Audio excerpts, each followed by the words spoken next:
Que desde hace un mes los habitantes de una colonia en San Juan Opico no conocen el significado de la palabra tranquilidad. ¿Por qué?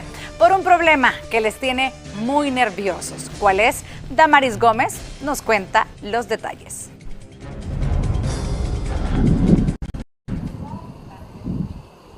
Retumbos y vibración, parte de lo que día a día perciben los habitantes de la colonia Valver en San Juan Opico, La Libertad. Desde hace 2 años viven con esta situación, pero estos últimos días ha empeorado.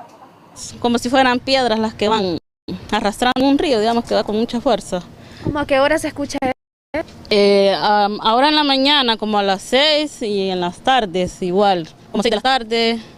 No tiene hora en sí, no que cualquier hora a veces. ¿Y desde hace cuánto más? Bueno, ya tiene como 3 años de que mi hermana se vino a vivir aquí, tiene 3 años.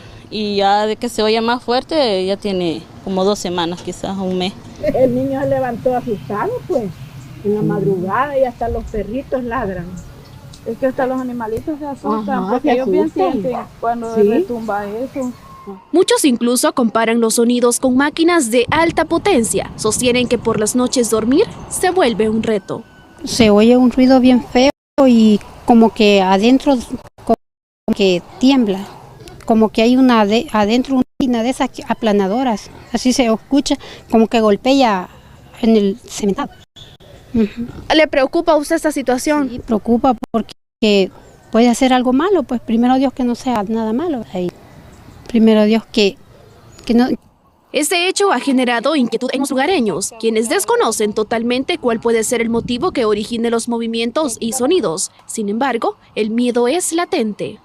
¿A qué cree que se deban esos repentinos movimientos y sonidos? No sabemos, ¿verdad? Nosotros todos estamos con las dudas. Algunos dicen que es por las tuberías de aguas negras, otros que unas venas de volcán, pero no se sabe exactamente. Dudas nada más y conclusiones que no tenemos, ¿verdad?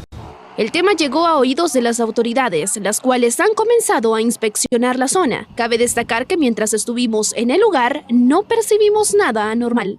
Con imágenes de Edwin Linares, Damaris Gómez, Noticias 4 Visión.